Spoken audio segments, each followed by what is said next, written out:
All right, here we are, everybody. How are you, Del Raisers?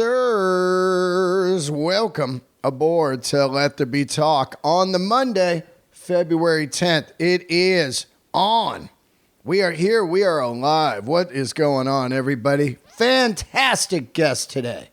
Holy shit. Big level guest. Incredible friend, mentor, big brother. Marc Maron is on today, and I am fired up. I just listened to this episode last night, and I dug it. I was laughing. It brought some emotions. I love this man, and I can't imagine him not in my life. So it was amazing to get to have him on again. I had him on back May 19th. 2015. That's the last time I had him on. And it was great to catch up with him. I mean, I talk to him daily or weekly at the Comedy Store or on the phone or wherever. But to sit down and really pick his brain all these years later in a car ride on a tour that we're in the middle of right now was just fantastic. This was recorded between Grand Rapids and Milwaukee. And it was fun as hell to do. It made this 5-hour ride go by lightning speed, just sitting there and laughing and joking. And I can't thank Marc enough for taking me out on the road, being a great friend, a mentor. I love this human. And having me open up for him. It's just great. So we're going to get to that in a minute. I do want to tell you, if you've never seen Marc's acting, he's been in all kinds of stuff in the last few years. The Joker, of course, Glow, his show Maron, which I was on for about 2 seconds, and it was incredibly fun. But you must check out a film he did called Sword of Trust. It got incredible reviews, and it's a smoking film, and you can see it out there now. I believe maybe iTunes, Netflix. I'm not sure where to see it. I should have asked him like an idiot. I didn't. But this thing's a must-see, Sword of Trust. So, dig into that, and they're about to start shooting the 4th season of Glow. So we talk all about that stuff on this episode. And I also want to mention that Marc is a fantastic guitar player. So you guys might have seen him on some of the clips of the AC/DC Bon Scott tribute that I've done over the years. Marc's played. He killed it last time on Night Prowler. And he played on something else too. I can't remember. But speaking of that, we just announced, which I do believe this will be the last one I do. It is so much work. The 40th anniversary of the Bon Scott tribute, and the great man, he passed away 40 years ago, coming up here next week. And we're doing one more massive tribute, and that's going to be March 10th at the Avalon in Hollywood. This is where we did it last time, if you guys went. If you didn't go, I highly recommend you get tickets now. There's a few tickets left, and you can go to deandelray.com. And let me just give you a little idea of what's going on. It's going to be Bill Burr and I doing comedy and some surprise guests. So there's an hour of comedy, and then we take about a 20-minute break, and then we come out and we absolutely do full tilt, candles lit AC/DC concert. And we got Steve Gorman from the Black Crowes on the drums. Bill Burr will be playing some drums. Mr. Tommy Lee, yes, the man himself from Motley Crue, will be playing some drums. Scott Ian will be locking down some Malcolm Young himself. And Billy Rowe also playing some rhythm. Billy Rowe from Jet Boy. Scott Ian, of course, who I just saw completely murdered in Mr. Bungle on Thursday night. Oh, my God. And I'll talk more about that on my Patreon bonus episode. If you're a Patreoner, that'll be all over the place here later tonight. Brad Wilk's going to play. Now, I must say, lineup subject to change. Some stuff does happen in people's careers, but this is what we got locked down right now. Mike Inez from Alice in Chains and the great Jerry Cantrell. They'll both be there. Larry from Primus rocking some guitar. Dave Lombardo will be murdering some drums and a few other surprises. That is March 10th at the Avalon. I do want to thank some of the new Patreoners out there. We've got some incredible people. Devin Go, Sam, Brian C. Pierce, Doug Harper, and MPG. I don't know who that is. You down with some MPG? Anyway, all right. Hey, listen. You got some security problems at your house? Do you have any kind of alarm situation at your house? Do you have any way of protecting yourself from robbery? I'm going to hook you up, Del Razor. Simply Safe Home Security is like getting commercial-grade enterprise-level security, but right in your own home. Think about the security Fortune 500 companies use. They need to know police are going to be on the scene immediately. This is exactly the kind of security you get with Simply Safe. If there's a break-in, they use real video evidence to give police an eyewitness account of the crime, and that means police dispatch up to 350% faster than a normal burglar alarm. This stuff is amazing. You gotta get this. Protect your goods. With Simply Safe, you get comprehensive protection for your home. Outdoor cameras and doorbell alerts that let you know people are approaching the home. Entry, motion, and glass break sensor guards inside, plus Simply Safe protects your home from fires, water damage, carbon monoxide poisoning, and all this monitoring is 24/7 by live security professionals. You need to get yourself set up, Del Razors. No tools needed, and they can do it for you. And it's only like 50 cents a day, no contracts. Visit simplysafe.com. That's SIMPLISAFE.com/Delray.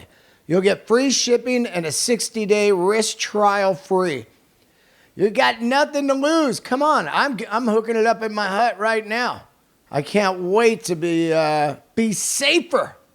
Matter of fact, I heard some... Last night I was sleeping. I got the baseball bat out, old school.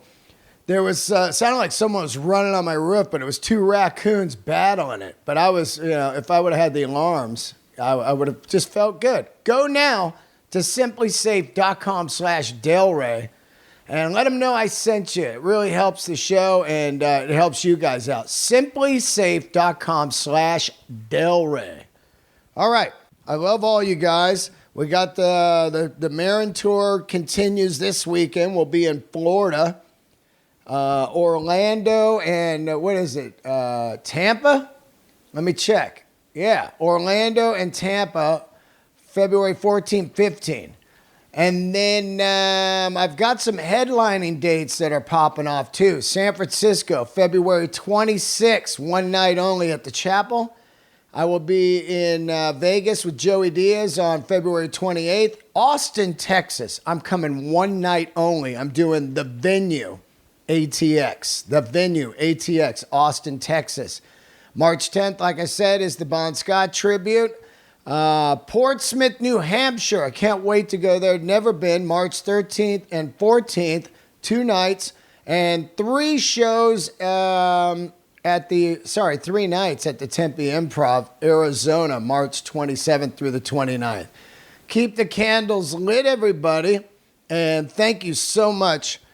Here he is right now, Mr. Marc Maron. All right, I'm rolling. You got it. These little windscreens look a little filthy. They're fucking old, right? I know, dude. Why don't you they're like a nickel. I know. You know what? I gotta get some new ones. It's weird because they don't really fit anymore. Yeah, they're not. I don't even know if they're well, I guess it's sort of a general size, but these cheapen the beauty of the microphones. I know. You got the weird gray color. Yeah. I got the black ones. Yeah, I gotta. I'm still learning from the master of WTF. Come on, man. I'm trying to figure out, is this an episode of WTF or is it Let There Be Talk? I don't know. It depends how much you talk and how much I talk. Well, we And we should dual interview each other. Well, no. That's what you mean. Have a conversation? Yeah. I mean, we're out on the I-94 West. I-94 West. Like, is that going to strike a chord with some people? Or are people out there going to be like, oh yeah, what part? Yeah. Where you at? Yeah, just fucking. It's been kind of snowy, a little bit of snow, Yeah. but I prepared, man. You know, I knew that there was a possibility during this freezing tour that we're on, that there might be some weather, so I got the Jeep Compass. I don't know if this will save us in an apocalypse, but it seems to be better for this type of weather, in my mind, anyways. It's a Jeep, right? Yeah, I mean, I don't want to confuse the listeners. This is not brought to you by Jeep. It's just the ride we're in. No, there's no. It was a random thing. I didn't think I was getting a Jeep. I thought I was getting a Pathfinder. Yeah, that's what you said, and I was excited. Because when Hertz, and this is not brought to you by Hertz either, they go, when you rent these things, it says something like a Pathfinder. Yeah. Either a Pathfinder or something like it. I guess that's what I don't think they make the Pathfinder anymore. That's what's funny. Is that true? I don't think so. I don't know. You would know. You've got all the information on equipment of all kinds.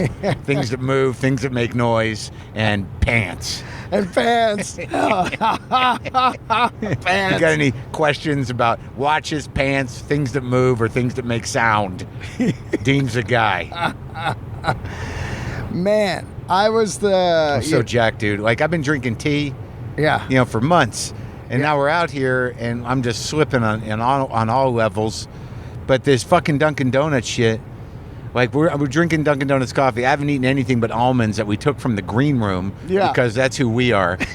I'm glad we ate those vegetables. I'll explain to the people since it's your podcast. Yeah. It could be yours, though. No, it's you, man. It's all you. You got it. I could use it more than you could. Really? I mean, you got to be doing great. You had Kirk Hammett. You had John Mayer. Yeah. You got Robbie Krieger will have aired by now if you didn't lose it. Yeah, God, don't say that. You and I. But the coffee thing, I even forgot where I was going with this. So we were talking about the green room. Right. So like I have this rider. Yeah, your rider's hilarious. Yeah, because like when I got it, I was like, I don't want to have shit back there, right. Because some places, the green room, they just have shit anyways. Yep. So my rider, literally at the time, and I'm not even eating hummus anymore. Yeah. I was just sort of like, just get me some veggies, like a veggie platter, some hummus, and some salsa or something, and some Diet Pepsis and some almonds. And like, I don't really want any of that shit. I think I'm like sensitive to almonds, and a lot of times the vegetables are sad. Hummus is hit or miss. But last night at that place, they give us like the Costco-sized jar of almonds. Yeah. And now that's what we have. Yeah. That's what we have in the car. It's just a goddamn jug of almonds. It's like hundreds and hundreds of almonds. And if you This is how you live on the road, man. This is what it's like out here. We're driving in a Jeep Compass. Yeah. Through mild snow with a jug of almonds. I like to put that out there too, because for all the people that email, like, yeah, you and Mark, you don't fly private, and you got a couple. What are you out of your fucking mind? I don't even know what private costs, but I know that I'm not spending that. Yeah. I mean, how much is private? Do you know the answer to that? I think it's $25,000 for what? Little bump, like to New York. I think from LA. From LA, I think so. $25,000, no matter how many people. I'm not sure on that actually. I've only flown private a few times, and I didn't dig into with who? Russell Peters. Oh, does he own a plane? No, he doesn't own a plane, but now I got to hold the mic and drink coffee. We're risking our lives right now. I think you could turn the wipers off though, because it's not snowing anymore. It's intermittent. Should I put them on intermittent? Yeah, absolutely. Okay. So yeah, private, $25,000, LA to New York. Yeah, I'm not quite sure.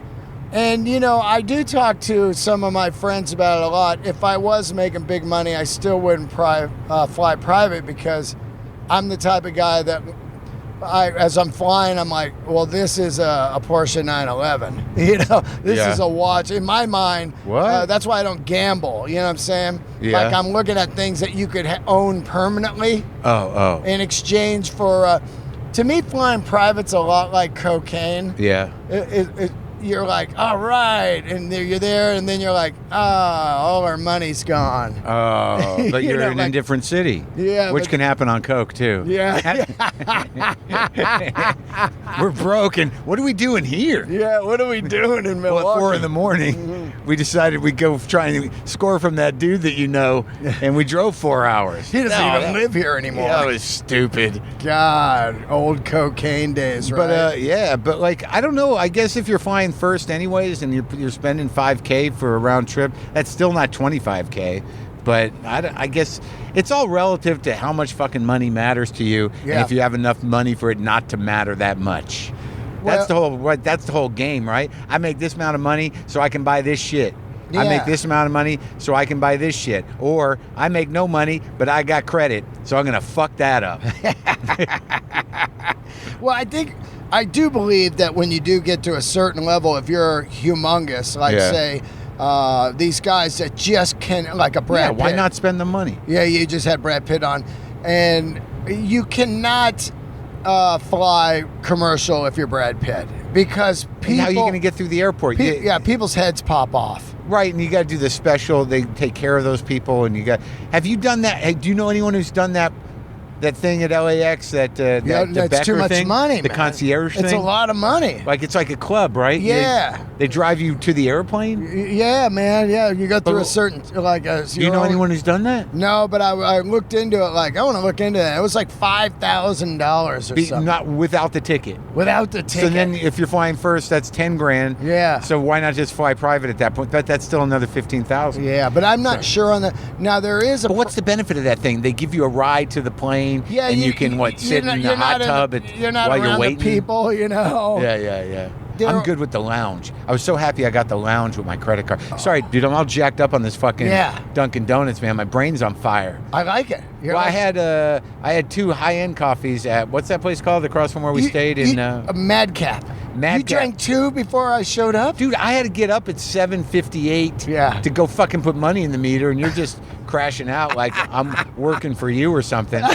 So I go put the money in the meter. I'm not going to go back to bed. I didn't even have my phone. I went and sat there at the, what's it called? Madcap. Had the pour over, and I didn't have my phone, so I just sat there and looked at the people working there, wondering what it was like to work there. Because I used to do that. I used to work at a coffee place, and I was trying to remember what that was like. And they probably thought I was just weird because I'm just staring at them, thinking like, oh man, I'm glad I'm not where you are in a way. But some days I wish I was. Oh. They're all drinking coffee. When I worked at a coffee shop, by 11 o'clock in the morning, you were fucking lit. Yeah. You were fucked up, and you weren't going to sleep that night. You're just jacked. And then there's that low where there's no customers coming in, and you're jacked, and you're like, fuck, what am I going to do with my time? Try looking around for things to clean. Yeah, That's the worst about jobs, that you have nothing to do. It's because you know some asshole is going to be like, well, is there anything that needs to be refilled or cleaned?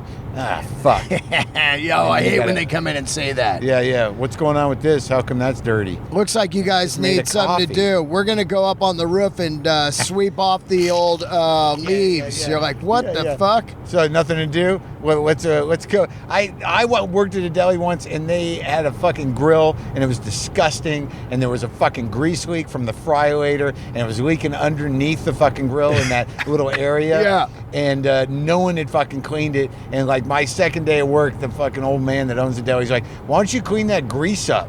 It was the fucking worst. Oh. It was like a decade of garbage in there. Oh my God. Just grease and old like spatulas in there, and it was disgusting. He just hired you strictly to clean that thing. Yeah, I was supposed to be a grill cook, man. But the point was, I like the I don't fly Delta. Because I don't like Delta, because most of their planes, especially if you're flying in and out of Burbank, the first class is shitty. It's not worth it. Right. And look, I don't have a wife, I don't have kids, I don't have debt. I'm going to fly first class. Of course. Fuck it. That's it. I'm not going to go private, but I'll fly first class. But anyways, so my Amex used to get me into the into the American lounge, but that deal ended, and now they're with Delta, so I can go into the Delta lounge with the Amex, but I'm a committed American flyer, and I don't know why it took me fucking forever to realize this. Was I talking to you about it?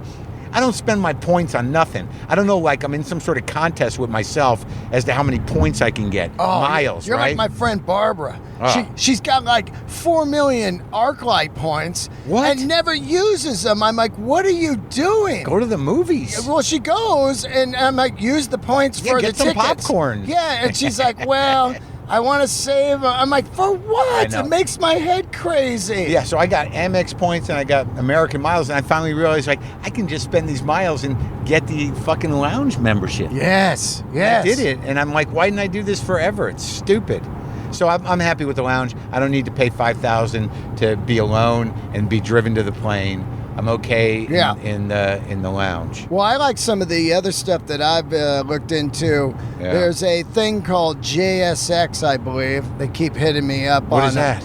It's basically, it's like private jets over in Van Nuys. Yeah. And they're sitting there with empty seats, and you can go online and look. And if you're so going if you can tag along with somebody? yeah, so for like $250. But don't they got to agree to it? Like, are you going with some people that are being paid for by some business? No, it's there's a couple different there's one company. Oh, I see. So they have their own plane, so it's not really a charter. Right. They just make it available. Right. It's like what's that thing It's that like you, an Uber in the sky. Like, right, where you what's that the van used to take you to the airport? Oh yeah, was that called? the airport shuttle. Yeah, but you remember the blue vans that used to pick you up? Yeah, And sometimes airporter. What was it called? what was it called? My fucking brain. It yeah, was blue. I know. They were blue. Yeah, blue with the yellow writing. Right. It was a big service, and like you'd have to go pick up other people. Yeah. Remember? Oh, I remember one time I Oh. had to shit on that bad on the way back, and I was the last drop off. Yeah. And I had to get off. I just said, "Hey, over here, just let me out." With your luggage? Yeah, with my luggage, dude. And then I got off and I didn't have to shit. You know Super that one? shuttle. Super shuttle. You got it. Oh, thank God. You know what I Bing, mean? bing, bing. My Yeah. brain kind of works. Yeah. Oh, and then there was no Uber, so what'd you do? So then I just had to get a cab, which I was avoiding by the super shuttle. Right. And now I'm like $1 million in. It was just, nightmares of traveling, you know? But this JSX, they go to like Vegas, San Fran, San What's it cost? Diego. And I looked at it. It's good. It's like $150, $200. Well, why wouldn't anyone do that? Well, it's just starting to come out big time now. And I think because I do the Comedy Cellar in Vegas a lot. Yeah. That they see I travel to Vegas, you know, the Oh, right. How is internet that room? spies. How's that room? I love that room. Yeah? I love that room. What's the format? It looks like the Village Underground. Okay, and but they what's run the 5 people like the Cellar would. Showcase. on Wednesday and Thursdays? No, 7 days. It used to be 7 days, 5 people doing 20s? Yeah, and I would shoot a special in that room. So there's no headliner situation. No. So were they using local guys? No, man. A lot See- of the New York guys and a lot of the LA people that are past at the Cellar, we go out there and we do it. I try So to. it's 5-person shows. Yeah. How many shows do you do? You do 2 a night, which I like. For Wednesday, Thursday, Friday, Saturday? Well, that's how it used to be. Now it's Monday through Sunday. Monday through Sunday, Yeah. 2 shows a night, Yep. 5 dudes. Yeah. Pays all right? Yeah. And they put you up at what hotel? At the Rio, and then you get free food. But do you have to eat with the employees in the weird cafeteria? This one's good. You get buffet. Now, I try not to eat too much buffet because I'm trying to cut back. You get the buffet any time of day? Anytime, yeah. It doesn't matter how many meals you've had? No, you can go twice in a day if you want. I mean, Well, you have to go 3 times if you want to eat all 3 meals. Yeah. But can you go 5 times is my question. I think you can. They never even ask because it's, you know. Yeah. But I think... Let's call that number as a billboard. Losing faith in God? Losing faith in God. Yeah, I forgot the number. Oh, I'm losing faith in my brain. we just saw Bob's Big Boy. With no Bob. No Bob's. They've stripped him of his name, and it is Big Boy. I mean, they just ripped him off of his name. He's a nobody now. Dude, did we fuck up, man? What? Don't we have to check in? Oh, no, because we got the prepay, so we're good. Oh, okay. Yeah, I want to look now, though. Yeah, I'll do it right now. That was so funny when we were sitting there. Oh yeah, let's tell that story. So we Tell that story. A couple of idiots waiting to fucking check in. I just checked in. Boom, instantly. Yeah, look, we're A's, dude. We're good. What are you? A what? I'm A53, and then A. I'm A50. Oh, we're 54. You're 54. Oh yeah, there you are. Okay, cool. All right. Do I need to put my boarding pass in my wallet right now? Right now? Let me look at the boarding pass. I'm gonna get mine later. I need my. So we're cool. Yeah, All we're good. We're good. Add to Apple Wallet. Yeah. That's crazy, man. Yeah. They give me the Las Vegas one too. They checked us all the way through. Yeah, that's great. 831 on that one. Here we are talking about private, and now we're talking about checking in on Southwest like a bunch of peasants. We're definitely not flying private. I love it, Mark. Let's get into it, as you would say. Yeah, what? We're out here on the highway now. Yeah. I have not had you on the show in Haven't we been into it? 8 years. Yeah, we have been. 8 years? Well, you did. Where did we do it? You did it the first year at my in the apartment little in house. Beechwood. Yeah, on the couch. Yep. Yeah, and it was. What mics were you using then? I was using. These are the same equipment I'm using right now from that day. That's the same recorder. And you still got the plastic. I still got the plastic on it. I do that too sometimes. Yeah. That's the original plastic. That's the original plastic, the original H4, and these from are 8 years ago. 8 years. 515 episodes. Yeah. Isn't that crazy? So yeah, it's been 8 years since we did it. 8 years, dude. So I was only a couple years in to the podcast? I think so, yeah, because you were, like I wanted to do a podcast. I was inspired to do it, but I didn't want to do comics because at the time you were doing comics. And I was like, well, I don't want to do Maron's show. It's great. Why would I do that? You went with guys who make shoes. Yeah, shoes, leathers, motorcycles, and musicians. Yeah, a lot of musicians. But you're good with the musicians, man. I send them over to your place sometimes. I know. I love that. I'm like, that's a Dean one. Yeah. Let Dean do that. I don't know enough about that guy. Yeah. And then they don't hit me up. I'm like, hey. Maron sent you over. Yeah, what's going on? You got big ones, though, man. They've got to pull some people. Well, I promoted the mayor one. I think I promoted Kamet, too. You did the Paul Stanley, too, which is great. Yeah. Episode 500. Yeah. You've been a fucking amazing help. I mean, I say this when I bring you on stage, that basically you changed my life 100% the day I did your podcast. It's funny to think about how that completely changed my world. And in many ways, there was some jealousy out there. Who the fuck is this guy? Oh, yeah, for you. Oh, at that time now, it's like everyone's got a podcast. Right, so. yeah. But at the time, to be on your podcast, and I was the first kind of unknown guy on your podcast. Yeah. So that was really... it was really actually amazing. Relentless pestering. Yeah. No, I gave up. Oh, you did? Well, you did, right. And I was like, all right. And then I talked to Christy, and he's like, you really should have Dean on. I'm like, really? Yeah. He's like, yeah.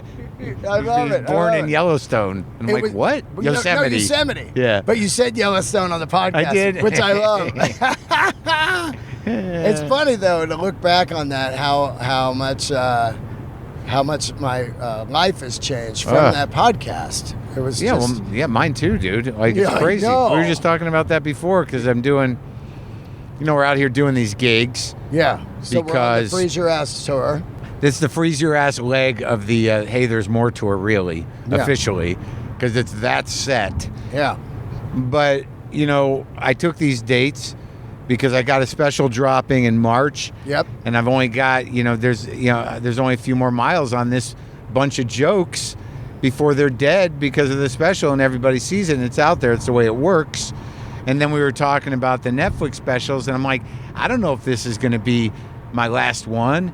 And you're like, what? And I'm like, it's like I had to struggle to get this Netflix special for whatever reason. Yeah, and when you said that to me, it really throws a fear in my heart. Oh, no. I mean, not a fear, I mean, I used to, my dream used to be on Netflix, and And now it's like I really want. If I want to do Netflix, I want to do that 15 minutes. Nobody in my like on the Degenerates. Yeah, or something? nobody in my level is going to give a fuck about an hour, and I believe that in my heart. It's so hard to know who gives a fuck about any hours. I hear you, but what I'm saying is, Netflix is this animal now, and when you told me that you were fighting to get one on Netflix, the honesty of that really is amazing, because to me, I look at it as, I look at you and Burr and let's say these guys that were on Netflix when they started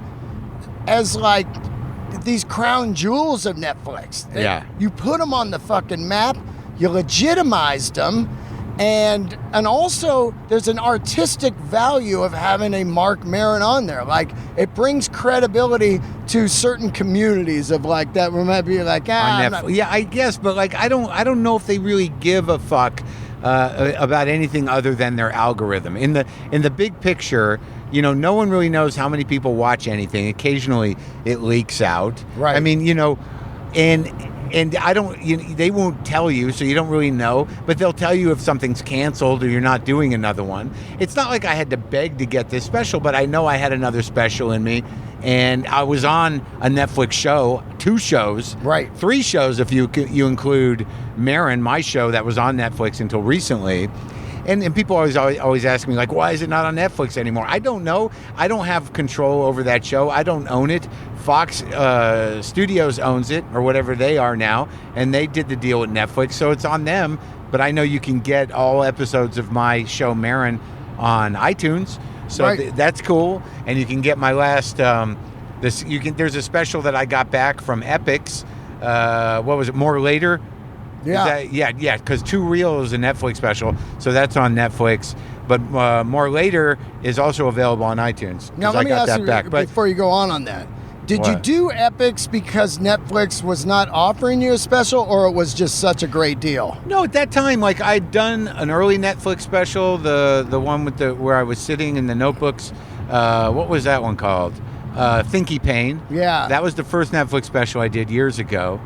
And then we were going to do another special, and it was really just an offer deal. It's like, do you want to self-produce this? This is what Netflix could give you. But Epix was like, we're going to give you all this bread, and I'm like, that's good, and I get it back in a year. Whoa. Which is something Netflix would never do. That's fantastic. So that was really the incentive there, because I got it. If you think about these hours, it's like, you know, after a certain point, who really gives a fuck about them? Like, you do them, and some people come back to them, and some people listen to comedy records again, but it's sort of dead. But you know, unless people's never seen it before. But to own it again is nice. Like, so now it's out there, and I can make a few bucks off. Well, that's great for the whole income revenue of SiriusXM, correct? Because you can't put your stuff from Netflix onto SiriusXM, can you? Or after a certain period of time? That's a good question. I don't know, because because More Later was definitely released. I know it was a vinyl record. I don't know if it's on iTunes. I know the other CDs I did, like I released... That's a good question. Because there's a lot of money out there that these people are making on SiriusXM. I know, through Sound Exchange, and I still make that money. Right. But I don't know if Too Real... Like, I think that More Later is available. Right. But, like, that's a good question, because I know that they release these things as records to try to get Grammy attention. Right, I gotcha. So Thinky Pain was released as a record. Too Real was released as a record, but I don't know if it's on iTunes. See, this is shit we should know. What am I, fucking stupid? It's like my goddamn business. Yeah. Well, but, you know... but the point I was making about this new special is that, I didn't have to beg for it, but they're trying to get diversity in. They're trying, like, and I'm a middle-aged dude, you know, who's done, you know, a lot of work before. I'm not a huge act. And, like, again, I'm not complaining, but the trickiest thing, I think, in what I was talking to you about is that, look, man, it's a fucking miracle I have a career. If it wasn't for the podcast and allowing people to get to know me as a person, you know, I don't know that my comedy would be as marketable as it is, which isn't, I'm not an arena act. I'm not as big as Burr. You know, I'm not selling 2,000 to 5,000 or 10,000 everywhere I go, but I'm selling, you know, in some cities I can do, you know, a couple thousand. In most cities I can do, $800 to $1,200, and that's just where I'm at. That's a great level, though. Right, it's a good living. Yeah, totally. But there's a point where it's like you can't be competitive about it. It doesn't mean that I'm failing. It just means that I've always been, a very specific thing. Right. And I'm just happy that people have found me, and they wouldn't have with the podcast. I don't think that I would be, making a living doing comedy if people hadn't gotten to know me from the podcast. You would have been done. I mean, you have said this, right? You would have been done without the podcast. I think so, but for me, done includes desperately trying to get work at B rooms just to make a living. To me, that's like Walking Dead. Well, let me ask you this, because I'm not judging anybody else, but I'm just telling you for me. I wanted to know this. Was there a time before the podcast and at the tail end of what looked like the downward spiral of No More Manager and all that? Yeah. Was there a time where you were not selling any tickets? Because to me, that's my biggest frustration. This podcast is big and people are not going out to the shows. Was there a time for you like that? What, with the podcast? No, when towards you're in there, because now you're selling no tickets. one ever knew who I was. Right. I mean, it's like, even with this idea, having done like 50 Conans, Comedy Central specials, 4 or 5 Lettermans, whatever, it's just that people didn't know who the fuck I was. And even with Air America or whatever, I had a very limited audience, and it was hard to get word out before Twitter. You do the morning radio trip. Like, I've done these cities before, like back in the day. Like, I'm fucking 56 years old. I've been doing this almost, 35? 88, I started working professionally. Wow. And what are we at? 98, 2008, 2018. So 32 years. That's insane. Actually doing this for a living. So, back in the day, I would go to Ann Arbor to Main Street Comedy Club. I think the dude's name was Kirkland Teeple. Used to book that joint. It was in a basement. I think he might be dead. But like, I did all these rooms. Zanies in Chicago, I did like twice. Right. But I never, if the club brought people in normally, I'd get people. I'd maybe get a handful of people. But I couldn't draw, and that was the biggest problem, is you got no leverage. Yeah. If you can't sell fucking tickets. That's it. And the Improv's booking me on off nights. Yeah. When someone had a fallout. I will not work for those fucking people. Oh, man. Ever again. Wow. But what happened there? Just because? Well, nothing. It's just like, once you can finally, once you bring your audience together, right, and you finally get an audience, then all of a sudden, I got an agent who's like, we can get you a door deal on these off nights at the Improvs. And I'm like, I'm not working for those people. They didn't fucking help me coming up. Right. I don't want to sell one drink for them. And they'll pay for fucking rooms and shit. And it's like, my crowd doesn't dig that corporate environment. So, and I know they don't. Right. So I'll go to small theaters. I'll go to independently owned comedy clubs in some markets, but I will not perform at the Improvs because I don't owe them anything. They didn't help me. Right. Fuck them. But that's like the one thing I hold on to. So I'm not gonna everything's fine. I'm a little nervous. I've got some resentment going. But but to answer your question, no, I couldn't sell tickets, and that was really the big fear. Yeah. And then at the beginning of the podcast, people really didn't know my stand-up. And I'd tell them I'd be at a place. They're like, well, let's go support Mark. He's I'd like to see him try this. And I'm like, try it? Wow. I fucking did it my whole life. That's so funny. But I used to middle and headline at all those places. And I did it for years, dude. But you have to be in the last 10 years of the podcast, or how many years now? 12? No, 10. 10 years. We're in it'll be 11 in September. Okay. So in the last 10 years, you had to have become a whole different and better comedian, because when I'm watching you, it's mind-boggling how good you are.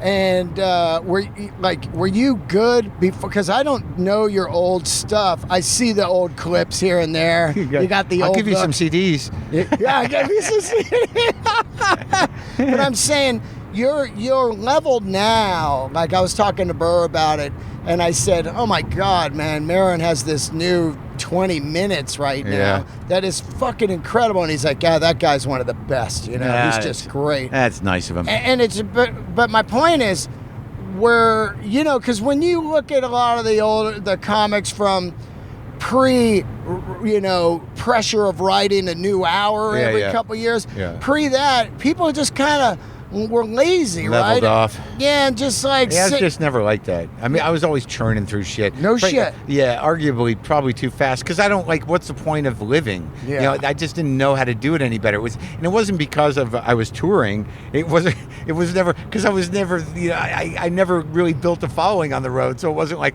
I better get this new hour together for all my fans. No one gave a fuck. I think I could do jokes from 8 years ago, and people would be like, "Man, this guy's got all kinds of new shit." Well, that's the weird thing is I could do that. Yeah. Someone emailed me that recently because I was bummed out about a trip to England. You know. Yeah. Because I hadn't turned over a new hour yet, but it was about half new, and someone bitched about it. And some guy writes me, it's like, you could do older stuff. Many of us has never heard it, but like, how could I do it? I have to reprogram my brain, like, and it's all out there. Yeah. But like stuff like from when? Yeah. You know, I've got like 4 or 5 CDs doing out. stuff before you were successful. That'd like be 4 weird. Or 5 top ramen joke. No, but there's solid fucking jokes. Yeah, I mean, some of them kind of pop up.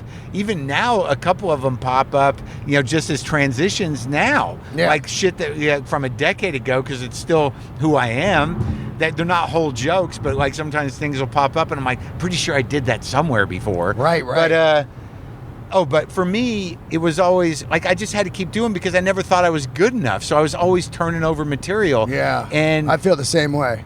And I was always like, you know, the reason why I must not be bigger is because my material, I got to keep doing new material and new stuff and getting better.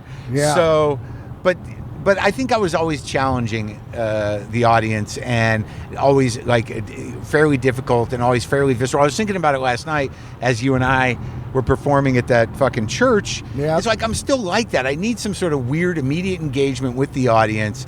Whereas like I'm certainly professional enough to where I could kind of autopilot and just create an act where I could just burn through the hour, hit the beats, and get off with limited emotional investment.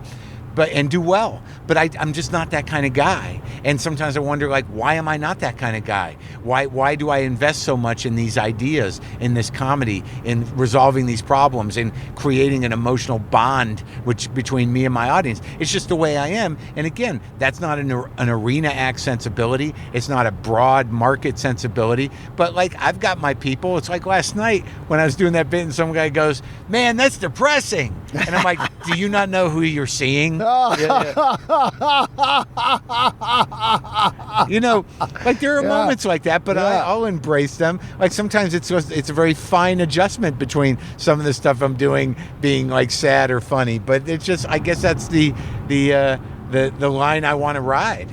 Well, I love watching you more than anybody because I think since I know you so well that I do know that this is real as fuck. And so it makes me definitely constantly shave off any kind of phoniness that I would have on stage. Yeah.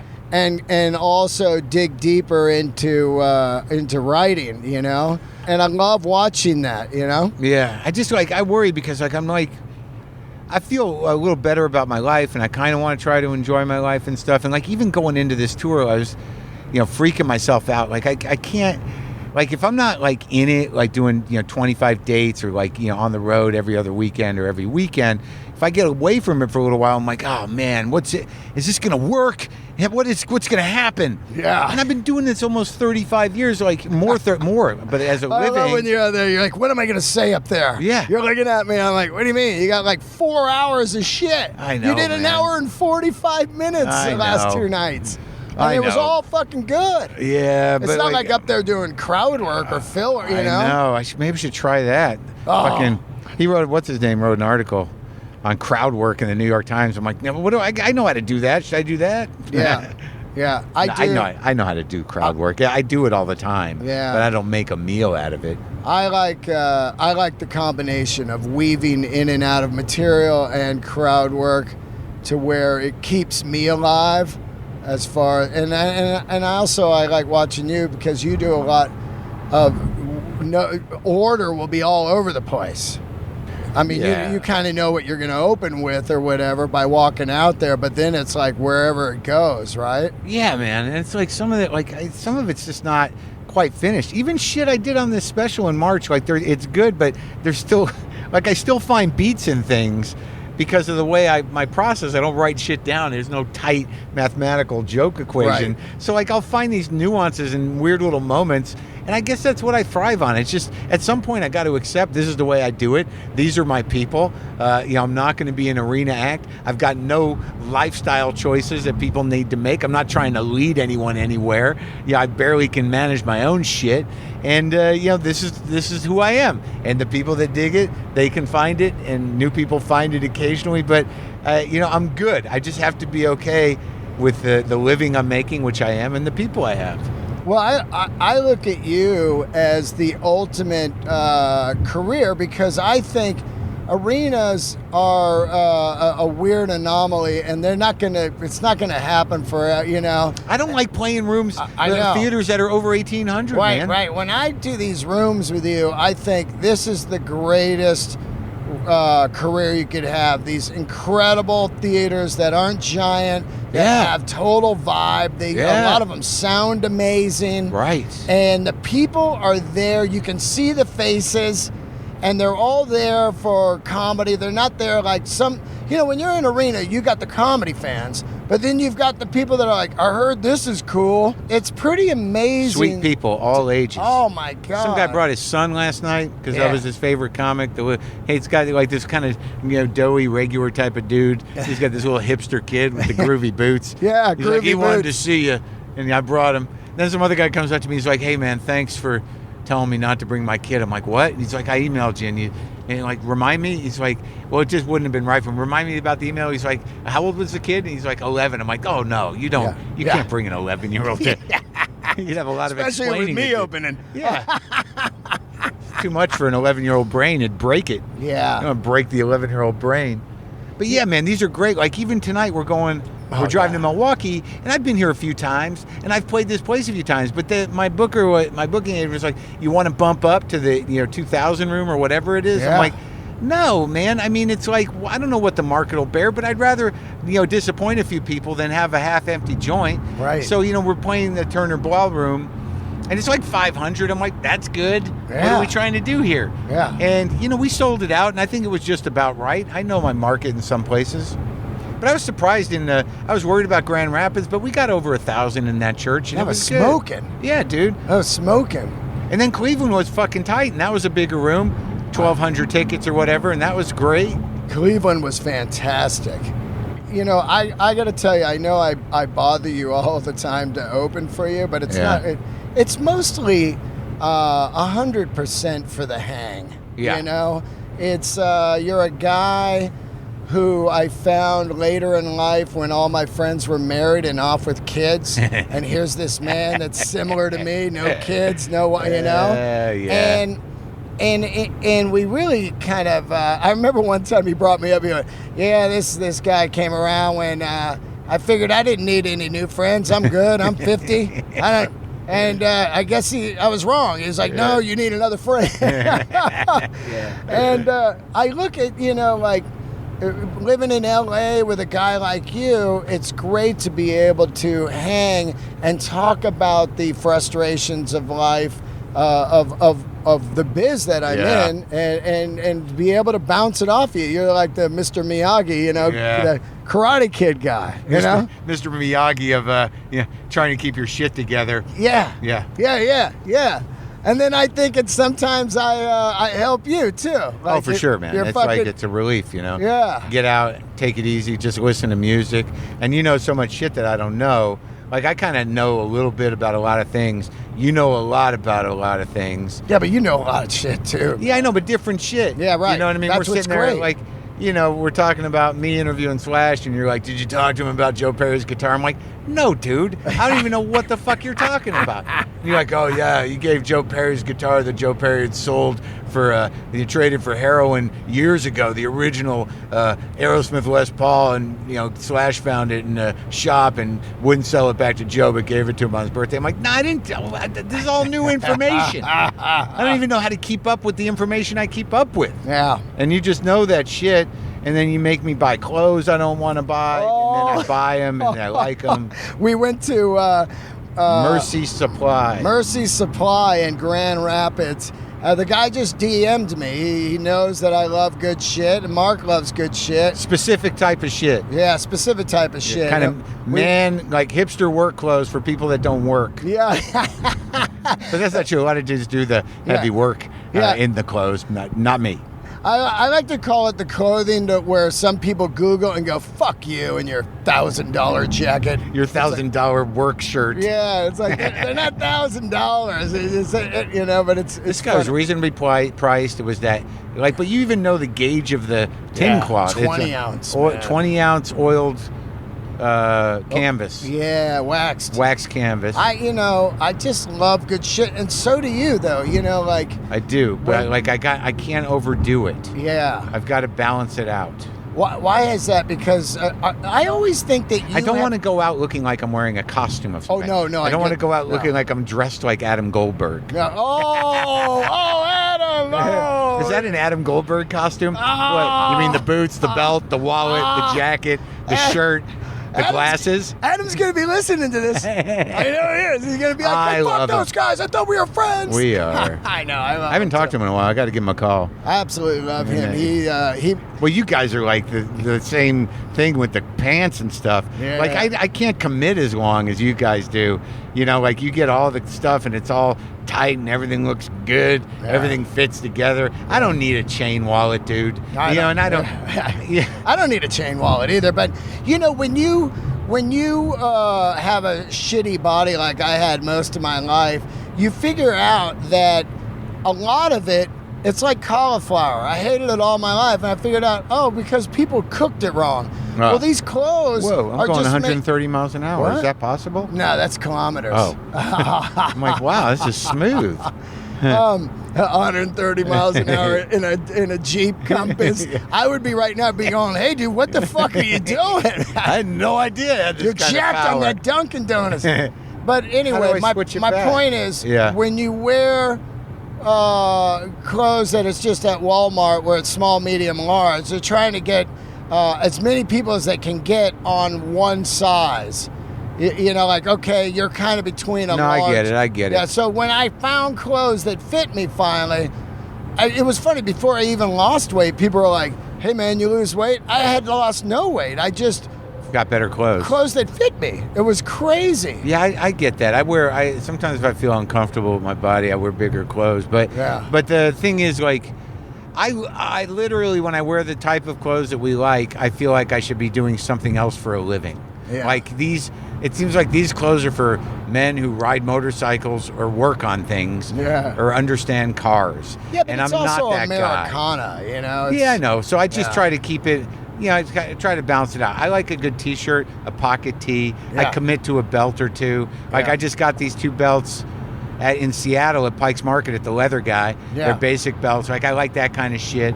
I bought a money clip from that guy over at Mercy Supply. That was cool. But those two, because I like having cash in my pocket. Yeah. So, but those two jackets I got were unique and it's a type of jacket that I have, but not like that cut. And I get it. Yeah. I'm gonna have. But now for the fucking.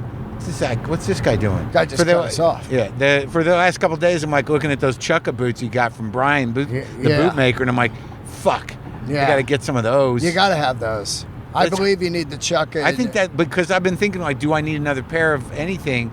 But I think I need those. Yeah, you don't have a Chukka. I don't have a Chukka. Yeah, I mean, we're lunatics on clothes, but we're lunatics on a lot of stuff: music, guitars, comedy, films. I know, but even that, like, I don't buy the old guitars, but I don't want to get involved with it, man. Yeah, but you do want one. I know. You know, I just have to decide what it's gonna be. It was interesting to sit down and talk to Kirk Hammett about that fucking Green guitar. Yeah, Peter Green's guitar, and I'm really looking forward to you playing that. I think that it was.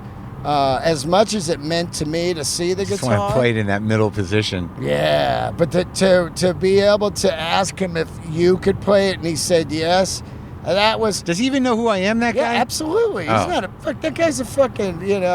I interviewed the other guy, James. Yeah, that was an interview that should have went to me.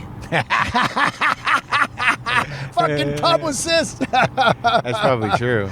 No, I mean, James is definitely a dream guest for me. Who is a dream guest left for you? I was saying Matt Dillon for me, Sean Penn. You did Sean Penn, right? Yeah, that wasn't great. Well, he's not easy, dude. He's not easy. He wanted to talk about being a writer. He was done with acting. Right. So I had to like sit there and figure out, like interesting things to say about that book he wrote, which was difficult, and I'm being diplomatic. Well, it's interesting because he is one of the all-time greatest actors of all doubt. time. And it's funny for you to hear the juxtapose of interviewing one of the greatest actors, I believe, Leo. Yeah. How great and open Leo was, and Yeah. Brad Pitt, who are two just amazing people. But who is on your dream list? I think Albert Brooks should definitely come do the show. Right. I'd like to get Patti Smith on. God, that'd be great. I'm trying to get her on. I mean, she knows what's up, like, because I know her tech. Right. I mean, he works with Jimmy Vivino, and it's like those two would be interesting. Bob Dylan, right? You tried to get him for 1,000. Yeah, but he's not going to do anything. I know he's not going. And you to. know what? He's like there's a 99% chance it'll stink. Like he doesn't like being interviewed. Right. And he's like a notoriously shit interview. Because he just wants to fuck with you. And I don't know where he's at. He seems older and a little more reflective and, a little more willing to talk. But when I talk to Rosen, his guy, Rosen's like, he doesn't have to do anything. He don't want to do nothing. He's got no axe to grind with nobody. So it's just, not going to happen. Anybody else? Yeah, there's people that pop up, but I can't think of them. I got you.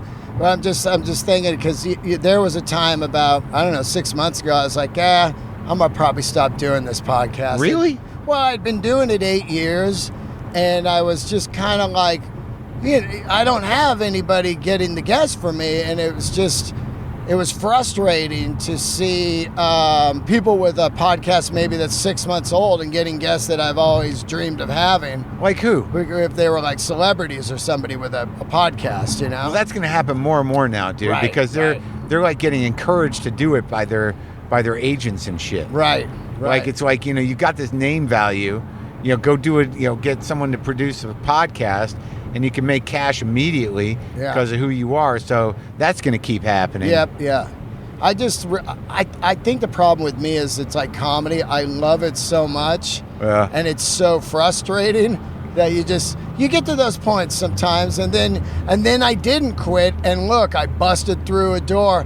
I remember people early on when I was doing comedy, they're like, the first couple of years you get to this plateau, and then like 3 years go by and you're like, nothing's happening. Yeah. And then something happens, a new bid, or you get into a club and get a little TV bump.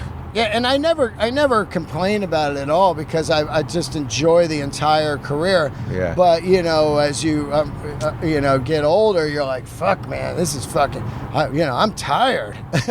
Yeah, well, that's what's like sort of. There's that Cabela's again. What is that? Because we just passed a bass. Bass. It looks like a bass, but I don't know what it. I think it's a hardware kind of like Home Depot kind of trick. No, I don't think so. I think it's a hunting store spin-off of the hunting. Of bass. Yeah, because they look the same. What's it say underneath? World famous Outfitter. Yeah. Yeah. Oh, I bet we'd go in there and they have all kinds of man the clothes. Real shit. But they wouldn't fit us. They'd be all like boxy. Oh, boxy. Get some Carhartt. Yeah, Carhartt. Hilarious. But yeah, see, I'm never a Carhartt guy either. I was always a flannel shirt guy, though. Yeah, I was never a Carhartt guy. I was always Ben Davis because I grew up in the Bay Area. I never did Ben Davis. I never knew what the hell to do with that stuff. Dude, it looked like people it was the work clothes thing. That shit is cool though. I guess the logo. Yeah, with the monkey. I don't know. It wasn't. How about San Francisco? The Derby. Did you ever wear that? The Derby jacket? No. Oh God, that was great. I liked fucking old corduroy jackets. Yeah. And flannel shirts. Yeah. I like long coats. I was a long coat dude. Yeah, well, you're pretty tall. I can't do that. Yeah, you could. No, God damn. Long coat. Just look like one of those guys that's sneaking in somebody. Like Kennison. Kennison was a little guy. He wore that long coat. Yeah, Kennison, man. With his sweatpants. Yeah. He'd wear the long coat and his sweatpants. I love that. And the dumb black T-shirt that he'd rip at the top and his stupid hat. I love that you used to live with him and you guys. I didn't live with him. He used to come to my house and make me stay up. I don't know if we were friends. It's like I've always promised myself I'd go piss on his grave someday. Oh, man. Where is his grave? Oklahoma somewhere. Yeah, we should go there one time if we're doing comedy. I feel bad though. I've let that all go. He was a character. Yeah. You know, like as time goes on, like you just sort of like, well, there was a lot of interesting, good shit that happened there. It was dark, but he was a character. You meet a lot of characters, dude. It's hard to, you know, to even if someone fucked you over, which he did.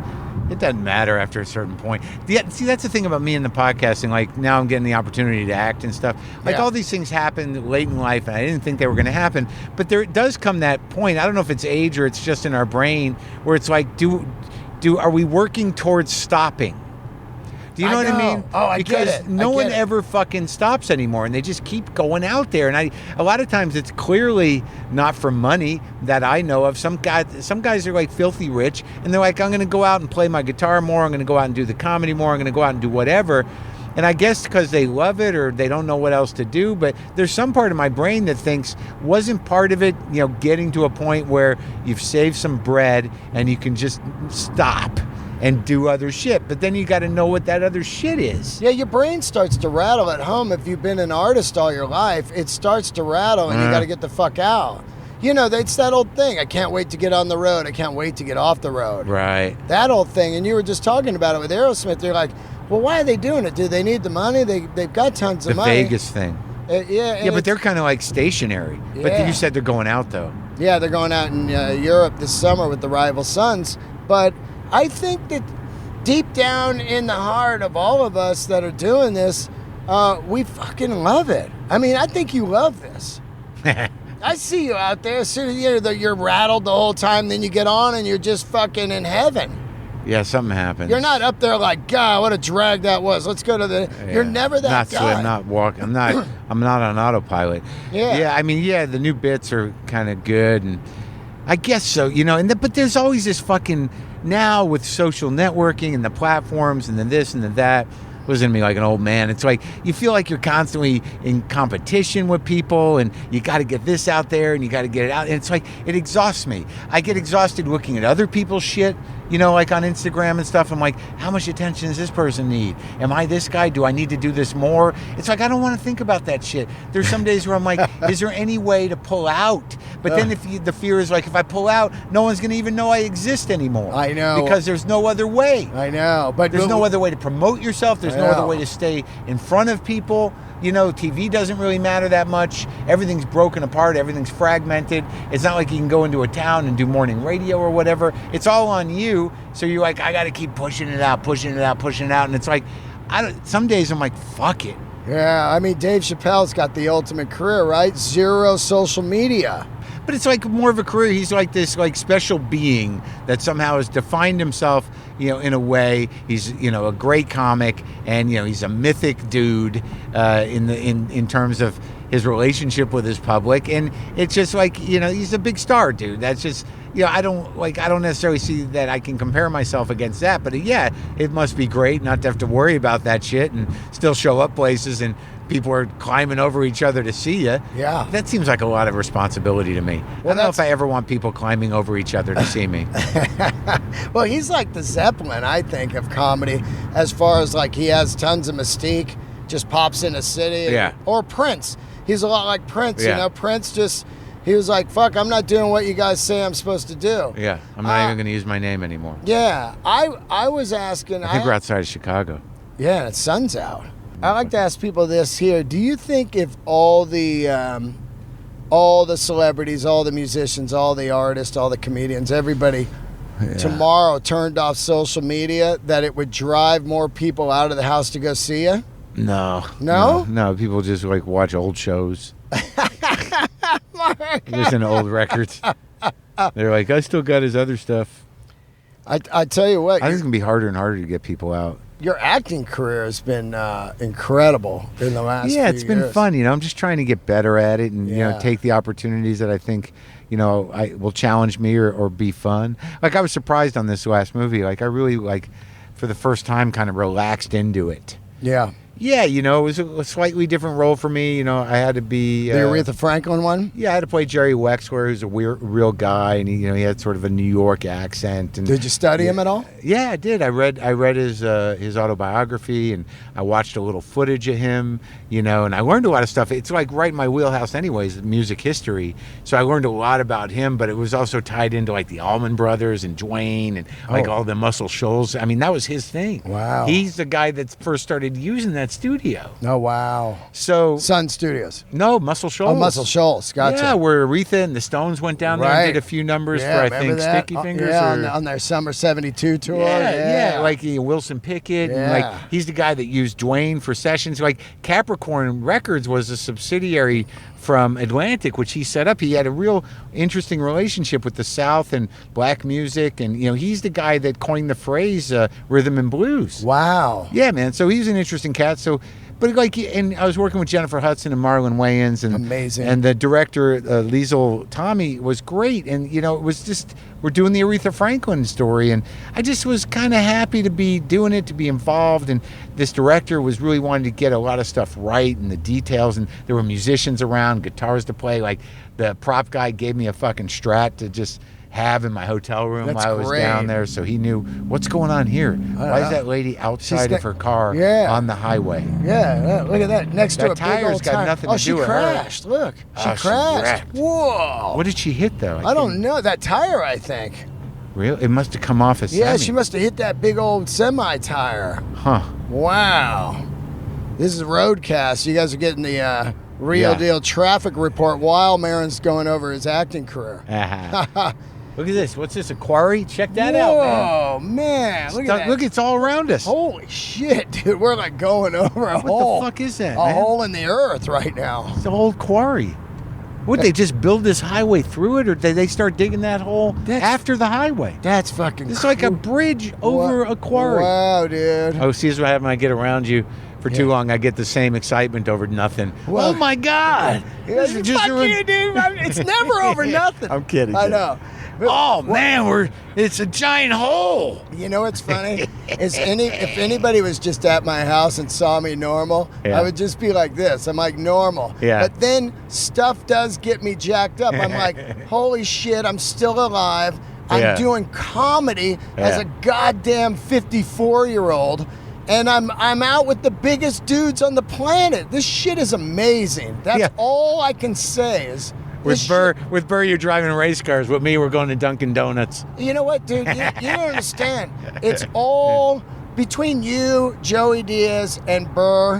When I'm out with you guys, these are dudes that are my age, and I think about like, holy shit, man, we are living the dream, dude. Yeah, man. And it's just beautiful to be able to create, and especially in this era where no one's running up to get a 54-year-old guy like me on TV or anything. So the more that I see you guys that built it your own way, it's funny. I once watched this guy describe his success, and he was like, "Yeah, I'm self-made," you know. Yeah. And that's how all these comedians are with the podcasting and the.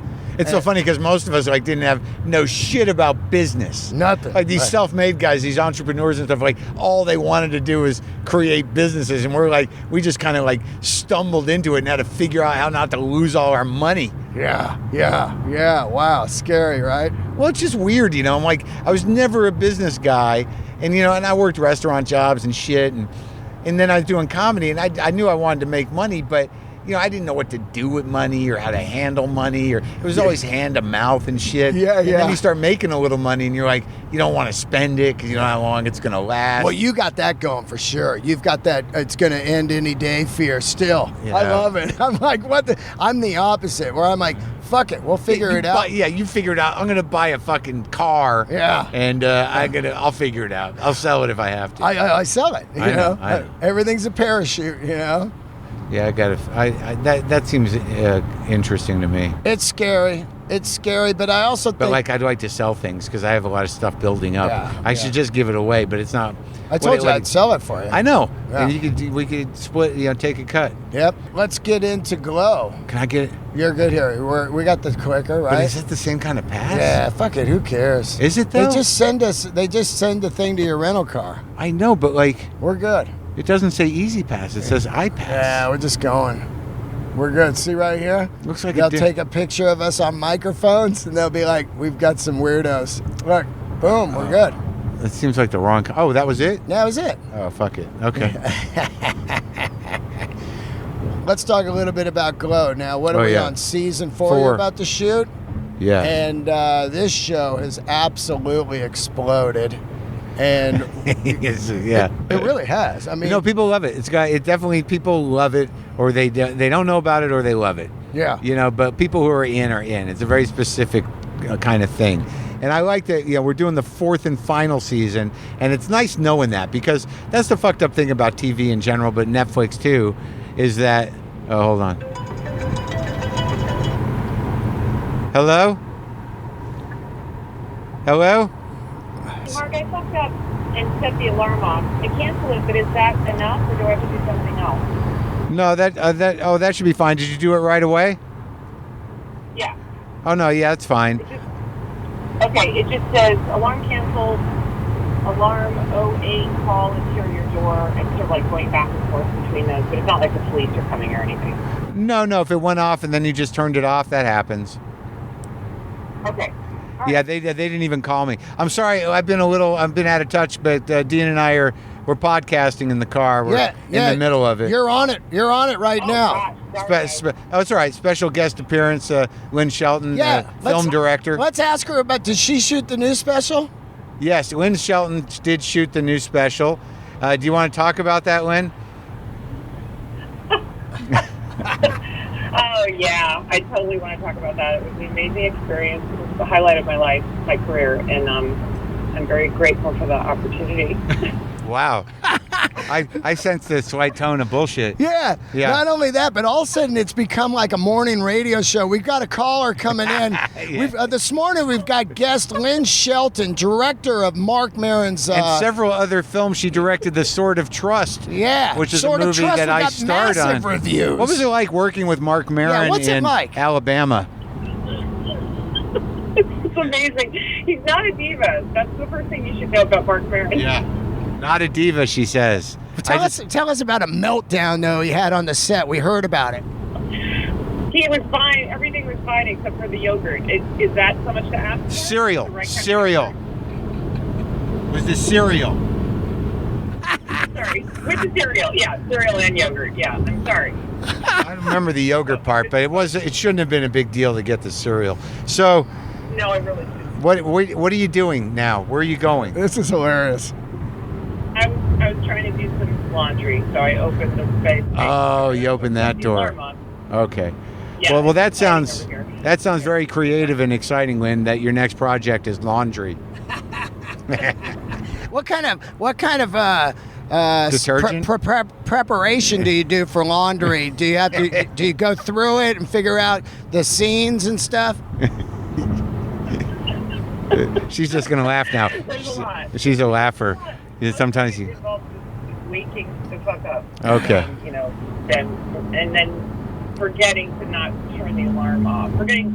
Well, now you're up, right? That definitely wakes you up.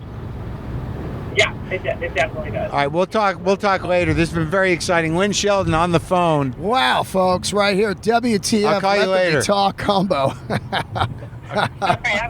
have fun, you guys. Okay, bye. Be safe. All right. Bye.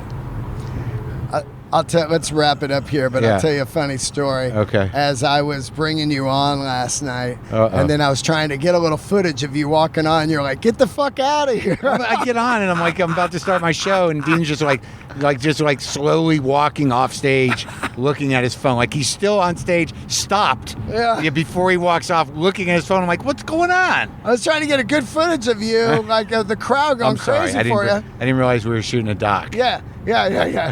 But it was so funny because I was in the green room and one of the head guys of the theater came in and he goes, Man, you guys look like you have a lot of fun. That's what he said, dude. I said, you don't even know. Oh, yeah, man. Well, thanks, dude. That was fun, dude. So now we're going to just keep driving. I Yeah. guess we've got Yeah, an what hour we and a got? half Oh, an hour to and a half. Milwaukee. God, I'm not answering that. I'm fucking ready to eat, man. Okay, let's eat. Are you? Yeah. Yeah, we'll right? find a place to eat. Let's try to find a good place. Are we? What town are we in? Chicago. I think we're outside of Chicago. Well, okay. Let's try to find good food. Okay, thanks everybody. Okay, Glow is going to start shooting what next couple weeks? I start shooting in March. I don't know what's going to happen this season. Right. I don't know how much I'm in it. I imagine I am in it. Yeah. I don't know, but I hear there's going to be more wrestling. And That's all I hear. We're trying to lock down the AC/DC comedy concert. It's going to be me, Bill Burr, and then an all-star tribute, the 40-year anniversary of And I Bon get to Scott. play again, right? Yeah, you're playing most of the night. Oh, last time great. you I tried gotta to practice. You tried to cut out on playing, which was hilarious. You're like, hey man, maybe I just do the comedy and not play. And I was Well, like, you got "No." all these great players. Yeah, and but then you were the highlight. People are going like, fucking Maron kills it on Night Prowler. It was fucking great. Anyway, so I'm going to tell you guys something. If this show does happen, you better buy your ticket immediately because it will sell out lightning speed. Also, before I go, I want to thank you, Mark, for your entire your friendship and everything you've ever done for me in this comedy career has just been an unbelievable journey for me, and I can't thank you enough, man. Well, thank you too, Dean, because I always have a good time hanging out. God, that's fucking great. All right, guys, there it is. Keep the candles lit. Check out the Patreon channel, patreon.com/Dean Del Rey, and subscribe to the YouTube channel. See ya.